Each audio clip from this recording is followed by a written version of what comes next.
Miaka kadhaa iliyopita kuna mtu mmoja alinitafuta mwezi mtukufu huu wa Shaaban. Lakini binti yule kila akinitafuta anasema shekhe nakuja. Shekhe nakuja, kuna muda jilazimishe. Ni kama wewe unasema kwamba nitampigia, tapiga, unasahau, jilazimishe. Kwa sababu unaweza kuwa umefungwa kiasi ambacho unakuwa huwezi kujikontrol wewe mwenyewe. Binti yule akawa kila ananipigia simu nikagundua huyu kafungwa na hapa hawezi kuja. Nikamwambia hebu chukua chumvi ya mawe, roweka kidogo katika maji kunywa, alafu nyingine chukua weka katika ndoo ya maji koga. Yule alivyokunywa na akakoga akapata nguvu ya kuja. Alipofika, sikiliza historia anayonipa ili nikupe hii zawadi ya Jibril ujue jinsi gani ninavyofanya kazi. Anafika ananiambia, shekhe, kwa haraka haraka, mimi ni binti mdogo nilioshika fedha nyingi. Cha kwanza, nilipata bahati ya kuolewa na mwanamume mwenye fedha, ana hela zake. Lakini la pili, nikapata bahati ya kuwa na kazi, nafanya kazi bandalini. Lakini kipindi hicho amekuja pale anatembea kwa mguu, nafanya kazi bandalini. Na kitengo nilichokuwepo mimi ni cha kuidhinisha katika yale mambo makubwa makubwa. Hivyo riziki katika nilikuwa nayo kubwa kiasi ambacho nyumba ambazo nilizozijenga nje ya mume wangu ni zaidi ya nyumba 3 mpaka 4. Lakini pia vile vile katika akaunti yangu ilikuwa inasoma milioni 300, 350. Nilikuwa na fedha, nafanya starehe, nanunua ninachokitaka na naacha ninachokitaka. Ikhwani, ndugu zangu Waislamu, binti yule anasema, shekhe, hali ilivyonikuta sasa hivi, cha kwanza kilichotokea ni mimi mume wangu kuhisi kwamba nakuwa nahisi hasira ninapomuona. Tazama mambo yanapoanzia mbali. Vile vile huyu mwanaume ikafikia mahala naye akawa hana uwezo wa kuweza kushiriki tendo la ndoa na mkewe, yani kumwingilia mkewe. Mnara network inakata kabla hata hajaingia. Chuki, hasira, tafarani, familia ikawa ni moto. Kiasi ambacho mwanamke akadai taraka na mwanaume akatoa taraka, na hakuna kusemeshana na kuapizana, hata wakikutana barabarani mmoja abadilishe njia. Binti ajitambui kwamba ndo anakwenda kuangamia. Lakini licha hivyo, binti yule akasema haijatosha, kwa sababu na nyumba zangu nikatoa mpangaji, nikaenda nikakaa nyumba moja, nikaendelea na kazi. Ghafla nikawa nahisi usingizi pale ninapoamka asubuhi kwenda kazini. Saa 12 natakiwa niwe nimeshatoka nyumbani, saa 1 niwe nimeshafika kazini, saa 1:30 nasikia usingizi wa ajabu muda ule, kiasi ambacho kwa nafasi yangu napiga simu, natoa baadhi ya kazi, watu wafanyaje, wazifanye zile kazi zangu. Lakini maradhi yakawa makubwa kiasi ambacho akawa haudhuri kazini. Lengo linakuja kutimia, siku moja anaamka anashangaa katumiwa barua. Anaambiwa, bana, kuanzia leo umesimamishwa kazi mpaka tutakapokuita tena, hebu kajishughulikie afya yako, na ile nafasi ulionayo tunampandisha wa chini yako asogee. Shekhe, baada ya hapo nilikuwa nafungua biashara, naenda China, nachukua mzigo wa nguo na uleta, nafungua duka, litafirisika, litaisha, siongezi wala sioni faida yake. Nimezipukuta fedha zangu zote zilizoko benki.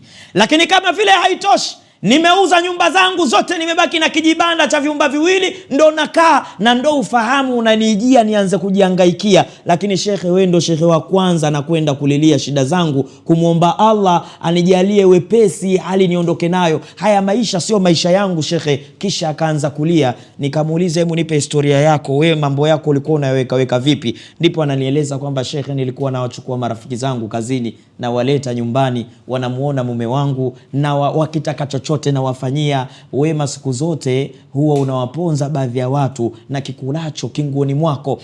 Bismillahirrahmanirrahim. Assalamu alaikum wa rahmatullahi wa barakatuh. Wapendwa na wapenzi wa Khalifa Sheikh Saleh Makarama, leo ni siku nyingine ambayo kwayo tumeijilia hapa kwa ajili ya kupeana vitu adhimu muaddabu sana, ambavyo vitakufaa katika maisha haya ya kilimwengu na kubadilisha hali yako.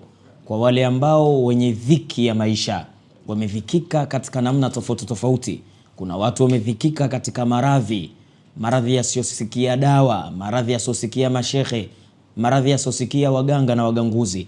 Lakini pia vile vile kuna watu ambao maisha yao yamekuwa ni ya dhiki sana, yani wanawashindikiza wenzao katika maisha wao, kila wanavyojaribu mpaka umepewa jina la ng'ombe wa maskini hazai, na akizaa anazaa tasa. Baada ya kusikiliza darasa yetu siku ya leo, ukachukua namba za simu zilizopo hapo zinazopita. 771 ni namba ya WhatsApp kwa wale ambao wako nchi tofauti tofauti duniani, na wale ambao wapo katika ardhi ya Tanzania, basi utapiga hiyo namba nyingine, hapo utakuwa umetupata, na kwa idhini yake Allah tabaraka wa taala unakwenda kuondosha hali na dhiki ambayo inakutatiza kwa idhini yake Allah tabaraka wa taala. Na miongoni mwa kitu ambacho nimekuleteeni, ambacho kitu hiki kinakwenda sasa kuondoa hiyo dhiki inayokutatiza, ni zawadi maalum, zawadi ambayo haitoki kwa binadamu wa kawaida, zawadi ambayo haitoki katika nchi ya kawaida.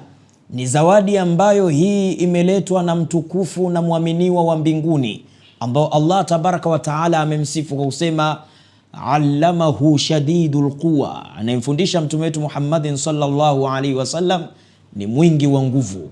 Huyu ni nani? Si mwingine ni Jibril alayhi salam. Anaileta zawadi ambayo shekhe wenu ninayo, nimeipata na ileta kwenu, tukiwa tunamalizia mwezi wa Shaabani na kwenda mwezi mtukufu wa Ramadhani, ambapo hapa katika mwezi huu wa Shaabani na mwezi wa Ramadhani ndo zawadi hiyo inatakiwa ifanywe kazi kwa idhini yake Allah tabaraka wa taala. Hii zawadi inaileta kwenu, na kila mmoja afanye pupa kuweza kuondosha matatizo na dhiki ambazo ulizo nazo. Ikhwani, ni zawadi gani? Imamu Ali radhiallahu anhu au karrama Allahu wajhahu anatueleza ya kwamba amepokea hadithi kutoka kwa mtume wetu Muhammadin sallallahu alayhi wasallam. Qala Rasulullah sallallahu alayhi wasallam, anasema mtume wa Allah, rehma na amani na utukufu zake Allah ziwe juu yake, kuntu usalli khalfa maqami, kwamba siku moja nilikuwa nikiswali nyuma ya maqamu Ibrahim. Falamma faraghtu, pindi baada ya kumaliza swala yangu, istaghfartu Allah li ummati, nikawa nawatakia msamaha watu wangu, umma wangu, kwa Allah tabaraka wa taala. Sikiliza zawadi hiyo, zawadi ambayo haijaletwa na kiumbe wa kawaida, zawadi inaletwa na malaika Jibril alayhi salam, zawadi ambayo ukishika kwa magego tukakaa pamoja kumwomba Allah tabaraka wa taala, na dawa nitakazozieleza siku ya leo, basi inshallah utarejesha kila kilichokuponyoka. Kazi yako itarejea, mke au mume atarejea, shughuli zako, biashara zako zitarejea, na wale walioghibu mbali na maisha yako watarejea, na wale ambao hampendeki, kuna watu wananuksi mpaka hawapendeki, inshallah mtakuwa na mapenzi kwa watu na watu watakugombanieni, kwa sababu unapopendwa ndipo khairi zitakapokuwa zinakukimbilia. Mtaji ni watu, na inshallah watu watakuwa ni mtaji wako. Fanazala Jibril alayhi salamu, akatelemka malaku Jibril kwa mtume Muhammadin sallallahu alayhi wasallam.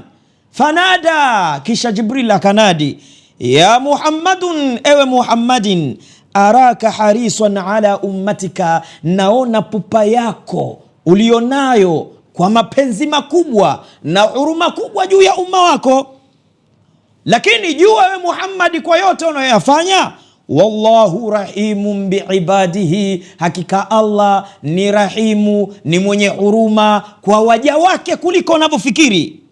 Baada ya mtume wa Allah kusikia maneno haya, pupa aliyokuwa nayo ni kubwa. Sasa vipi wewe unaonitazama pupa yako isiwe kubwa kuweza kuchukua namba za simu? 771 ni namba ya WhatsApp, piga kokote duniani, lakini hiyo namba nyingine ya kawaida hiyo ni ya kupiga kwa wale walioko katika ardhi ya Tanzania uweze kupata zawadi hii ya ajabu sana. Lithamini jambo na jambo likuthamini. Mtume wa Allah hakuchelewa kama ambavyo wewe unaweza ukachelewa. Pale pale akamuuliza Jibril, akamwambia, ya akhi, ewe ndugu yangu. Sikiliza, unapoomba kitu namna gani unatakiwa useme.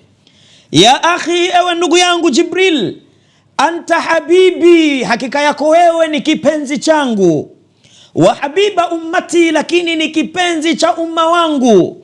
Sasa kwa yote haya, mimi wewe ni kipenzi changu na ni kipenzi cha umma wangu, alimni, basi nifundishe mimi kwa wakati ulionikuta nao, dua takunu ummati yadhkuruni min ba'di, umma wangu watakuwa wakinitaja mimi kupitia dua hiyo baada ya kuwa mimi nimeondoka.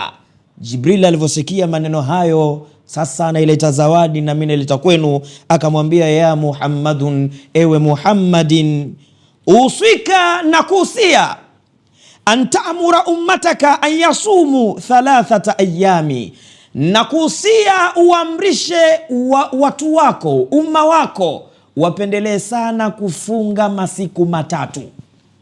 Baada ya kukuombea dua tutakayokaa chini, nitakueleza ni masiku gani, na mbele ya darasa hili nitakueleza masiku hayo ni yapi, ili uweze kupata kila unachokitaka kwa idhini yake Allah tabaraka wa taala. Tena ayamin bivid, ni yale masiku meupe ambayo watu wanatakiwa wayafunge. Kisha Jibril alayhi salamu akadhihirisha mbele ya Mtume Muhammadin sallallahu alaihi wasallam, akamwambia min kulli shahri, katika kila mwezi, thalatha, anasema athalithatan ashara, mwezi 13, wa rabi ashara, mwezi 14, wal khamsa ashara, na mwezi 15. Wa usika, na nakusia Muhammadin, antaamura ummataka an tad'u bihadha ad-du'a sharif, kisha uamrishe waja wako wasome dua hii, wasomeane dua hii, na kwa idhini ya Allah tabaraka wa taala mambo yatakuwa mazuri. Mtume Muhammad sallallahu alaihi wasallam baada ya kusomewa dua hiyo, alivyoona uzito wa dua hiyo, akataka kujua kwa yule mwenye kusoma au atakayesomewa ni ujira kiasi gani, achana na kuondosha maradhi ya watu na dhiki za watu. Kwa nyinyi mliodhikika, na nawataka watu kwenye dua hii, wale walioshindikana, wamekwenda kwa mashehe, wametibiwa, imeshindikana, ndo nakutakeni ili turejeshe kuwa na nguvu ya Allah tabaraka wa taala katika nyoyo zenu, wakati imani zenu zimekwisha kuondoka baada ya kuwa mnajishughulikia na amuoni nafuu yake. Akauliza thawabu anazozipata huyu msomaji. Jibril alayhi salamu akamwambia, ya Muhammadun, ewe Muhammadin, laqad sa'altani an shay'in la aqdiru ala wasifihi wala ya'lamu qadarahu illa Allah, hakika umeniuliza jambo ambalo siwezi kulielezea sifa yake katika thawabu anazopewa mwanadamu, wala kukadiria makadirio ya kile ambacho anaweza kapewa mwanadamu, na hakuna anayejua mbinguni na ardhini isipokuwa ni Allah tabaraka wa taala peke yake. Kisha akamwonyesha ukubwa wa dua hiyo. Ya Muhammadun, ewe Muhammadin, lau swaratin ashjaru dunia aqlaman, lau miti yote duniani ikageuzwa ikawa ndiyo kalamu ya kuandikia thawabu hizo, walbiharu midadan, lakini pia na bahari zote zilizoko duniani ikawa ni wino ambao unaandikia thawabu hizo, wala alkhalaiqi kutaban, lakini pia na viumbe wote kuanzia Adam mpaka wa mwisho kufa katika ummati Muhammadin wawe ndo waandishi wa hizo thawabu wingi wake, basi hakuna atakayeweza kukamilisha na wingi na kufikia namna ambavyo mwanadamu analipwa kipindi ambacho anasoma dua hiyo. Ndugu zangu Waislamu, tega sikio kwa haya ninayokuambia na uipokee zawadi hii. Na zawadi hii hasa nitapendelea tuisome mwezi mtukufu wa Ramadhani. Kwa wewe ambao unaweza ukanijilia tukazungumza, kwa sababu ni moja ya zawadi ambayo inafungua vifungo vile ulivyofungwa katika mali, biashara na mambo mbalimbali yanayokusibu, basi tunaweza tukaianza kuisoma ndani ya mwezi mtukufu wa Ramadhani, lakini maandalizi yake yanatakiwa yaanze mapema. Mwezi ambao huo ndio fursa ambayo mwanadamu anatakiwa itumie. Wengi wamekuwa kwamba ikifika mwezi wa Ramadhani wanahisi ndo so muda wa kufanya dua, lakini nakwambia ni ukweli, mwezi wa Ramadhani ndo kipindi cha kumuomba Allah tabaraka wa taala, ukweli wa kumuomba. Kwa sababu gani? Futihati abwabi samai, milango ya mbingu yote inakuwa imeachwa wazi. Wa ghurrikati abwabi nirani, na milango ya moto inakuwa imefungwa. Wa sulsilati shayatini, na sheitani anakuwa amefungwa. Hapa ndo kipindi cha kumuomba Allah, lakini kuna watu wanasubiri sheitani akishafunguliwa na wao ndo wanaanza tena kujitibu, na wao ndo wanaanza kutumia dawa, na wao inakuwa na wao mwisho wa siku wanakuja kushindana na ile nguvu ambayo kipindi hiki mwezi wa Ramadhani walitakiwa waitumie. Ikhwani, ndugu zangu Waislamu, la yuqra'u ala abdi, dua hii haisomwi kwa mja yoyote. Wa arada intikahu, na mtu huyu au anahitaji kufunguliwa. Hapa kuna kufunguliwa kwa mambo mengi. Kuna mtu amefunguliwa kwa sababu gani? Biashara zake haziendi wala hazifuki kikomo. Yani amepigwa yule anasema sihiru labti, uchawi wa mipaka, kwamba anafanya biashara yake ikifika mtaji milioni kadhaa, basi kinatokea chochote anaporomoka chini sana, mpaka inafikia mahala anaanza kutafuta mitaji tena. Mwisho wa siku inapelekea kuwa na madeni mengi, lakini kuyarejesha pia inakuwa ngumu. Kuna watu wana biashara za mikopo hapa, mitaji yake umechukua kupitia mikopo, lakini wanazidi kuporomoka. Lakini kuna watu ndoa zao hazisimami, yani mtu barua zimejaa nyumbani na wamekuja watu wa maana, wanatoa barua na wanatoa posa, lakini kuoa hawaoi. Lakini kuna watu wenye kazi yao wanaingia katika ndoa, mpaka sasa hivi ana ndoa zaidi ya 6 au 7, hajatulia na mume mmoja. Lakini kuna wengine wapo katika ndoa zimeteteleka sasa hivi, mambo yameharibika. Wallah wabillah watallah, nakwambieni, chukua namba hiyo 771 ni namba ya WhatsApp, lakini namba hiyo nyingine ni namba ya kupiga kawaida. Njoo turekebishe ndoa yako ambao sasa hivi muda wote inaweza ikavunjika. Mwanamke kawa mkali kama mbogo, mwanaume kawa mkali kama mbogo, mwanamke anamchukia mwanamume, hakuna tendo la ndoa. Kuna watu akimsogelea mwanamke mkewe anataka kufanya tendo la ndoa, ghafla yule bwana mkubwa network zimekata, imelala, haijulikani itasimama tena lini mpaka kiyama saa.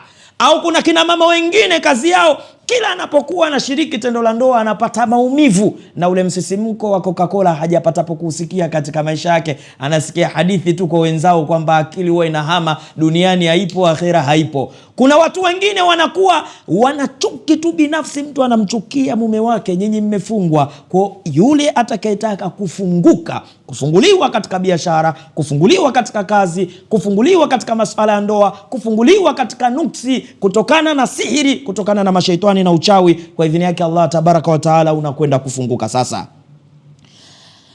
wa arada intikahu, na akataka kufunguka, illa antakahu Allahu, isipokuwa Allah atamfungua kwa dua hii.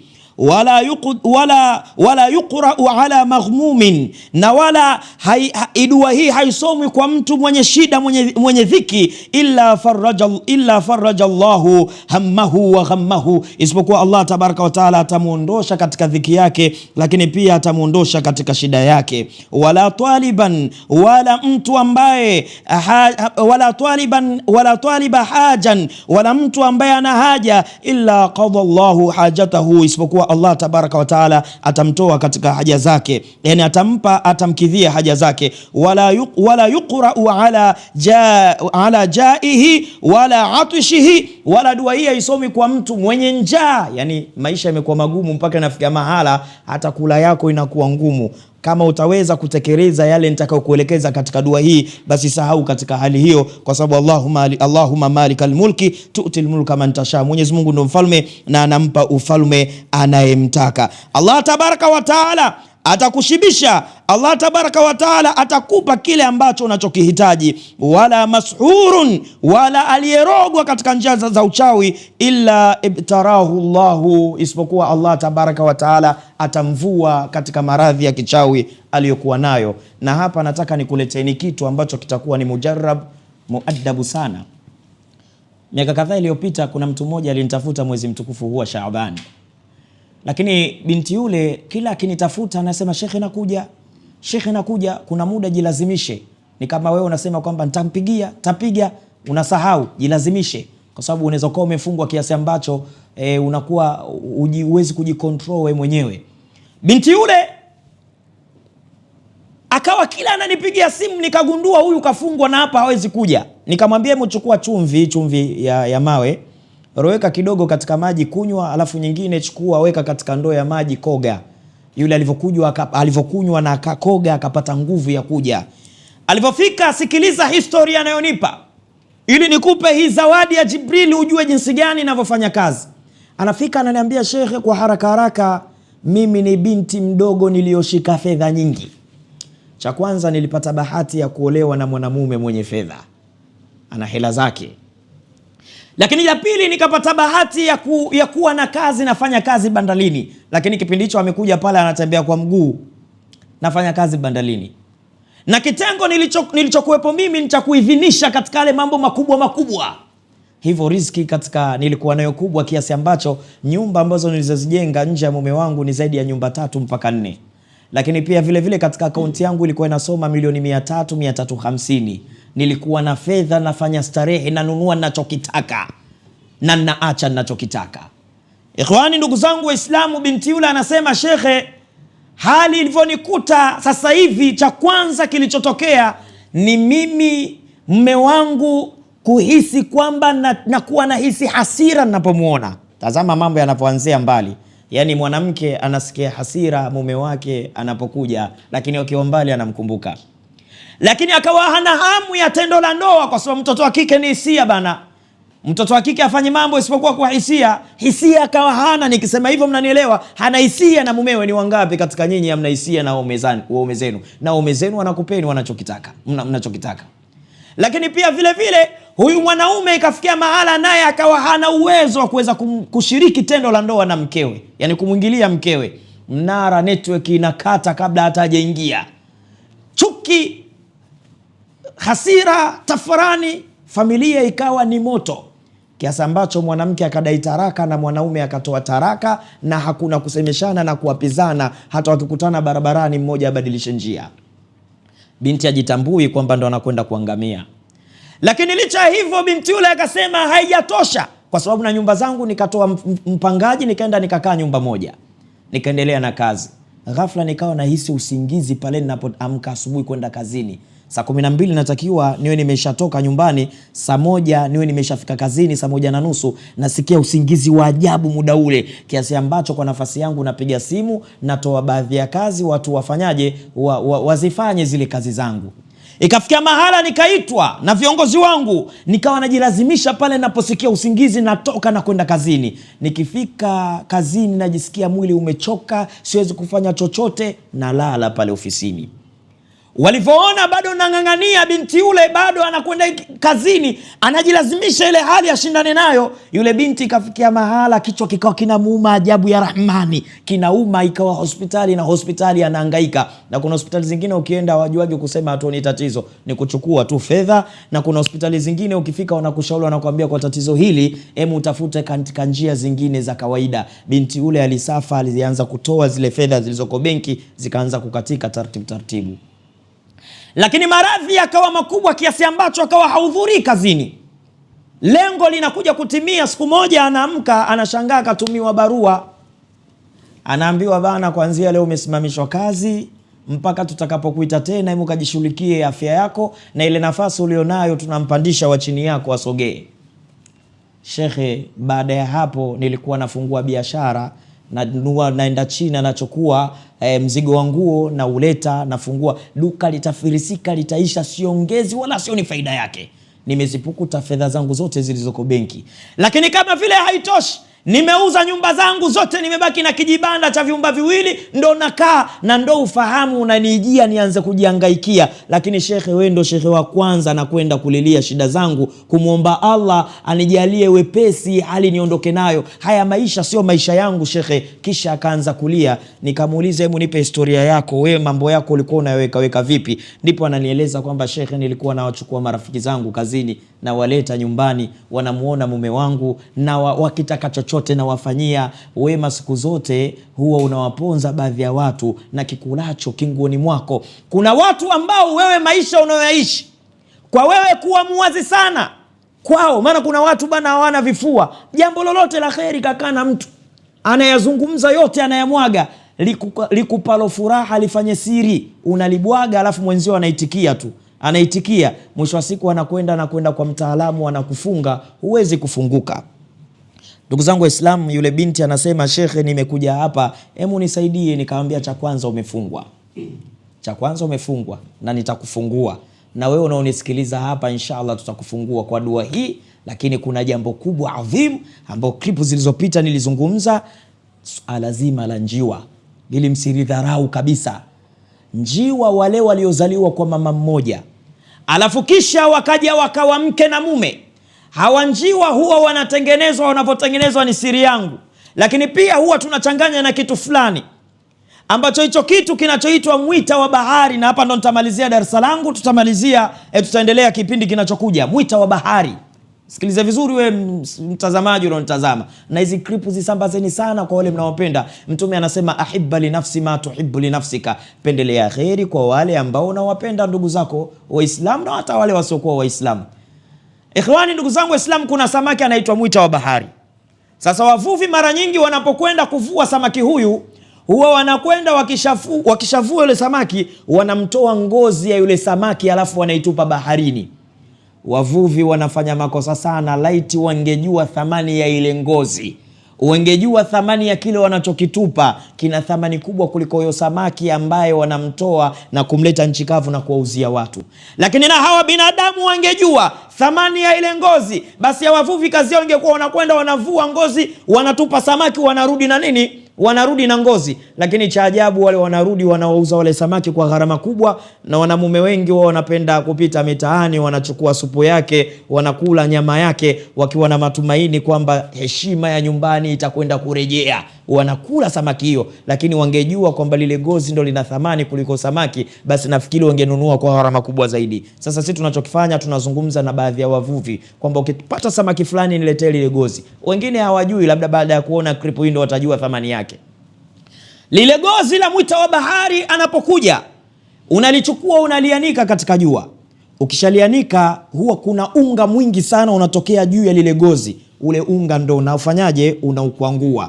Ukishaukwangua ule unga, unachanganya na mafuta yoyote, ambayo haya mafuta unaweza kutumia kwa kuchoma, kwa manuizi. Lakini pia mafuta haya huwa yanachanganywa na baadhi ya vitu ambavyo vinatokana na hawa njiwa wawili kwa maazimio maalum.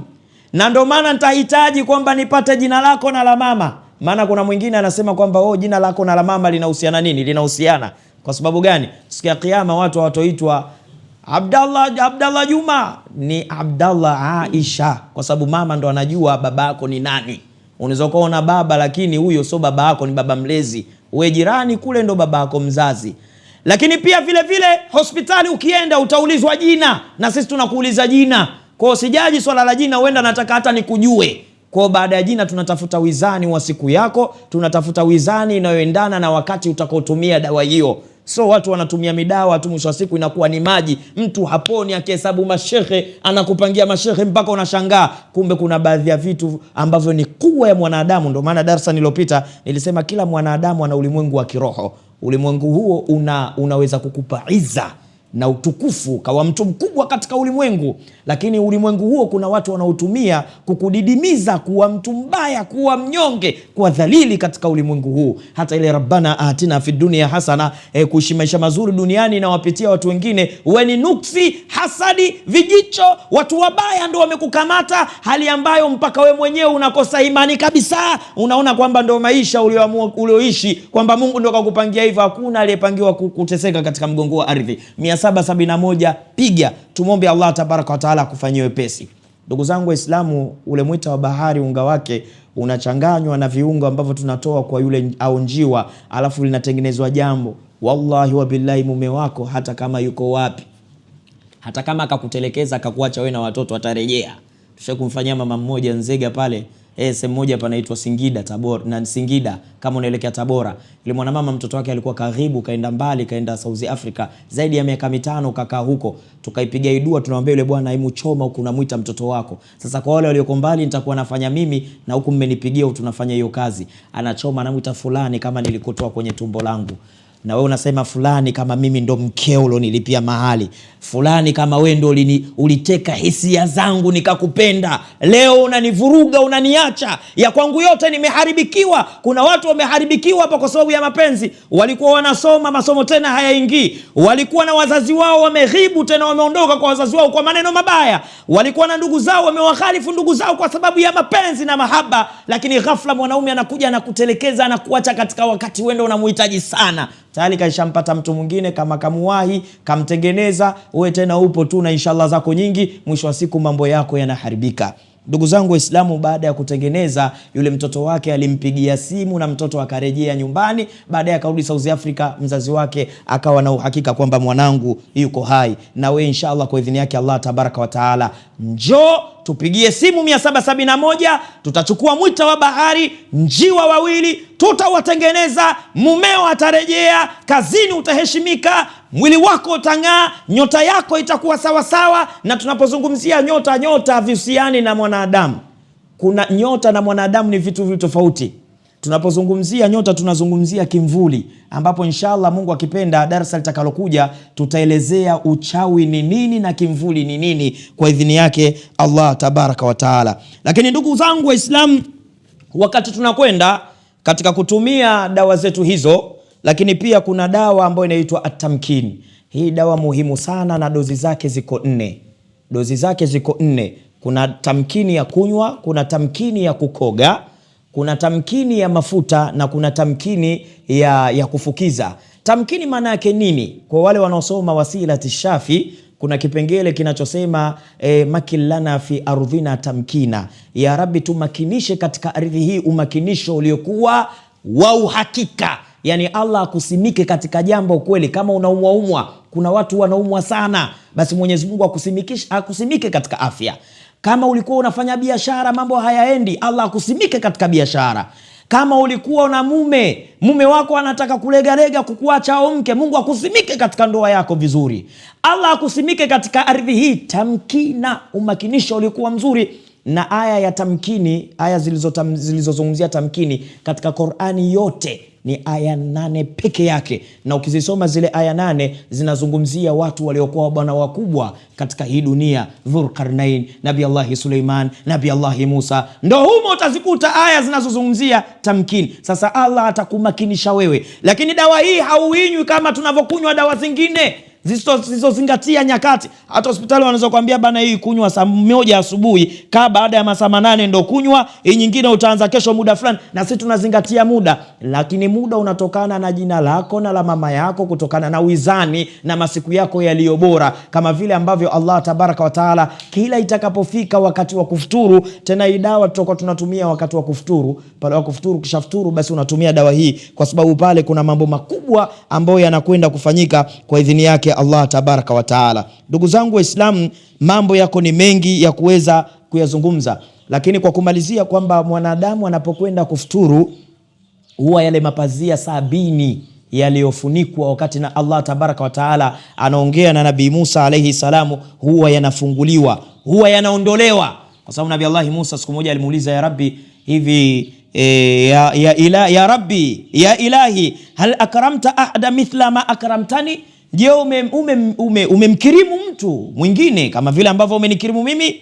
Haithu asma'tani, kwa namna ambavyo umenijalia kusikia sauti yako.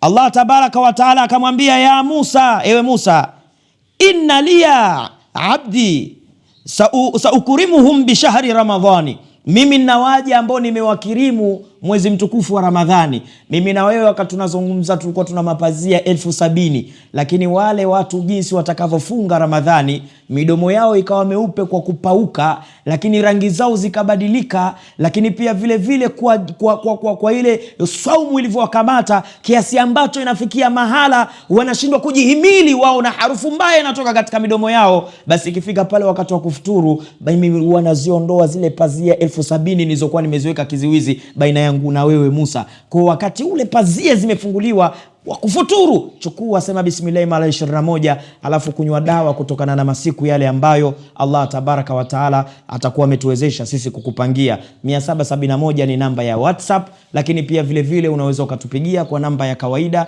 lakini insha Allah kwa idhini yake Allah tabaraka wa taala khairi kubwa itapatikana. Wenye maradhi yataondoka kupitia dua hii ambayo tutakwenda kuisoma, dua Jibril, dua ambayo ni zawadi kwako wewe unaonisikiliza, ambayo imetelemshwa na Jibril alayhi salamu, na dhiki na tabu zitakuondoka kutokana na yale ambayo tunayokuwa tunakuelekeza. Lakini inshallah sehemu ya pili itakuja kwa idhini yake Allah tabaraka wa taala, na Mwenyezi Mungu atatujaza yaliyo ya khairi. Wa aqul lakum salamu alaykum wa rahmatullahi wa barakatuh insha Allah.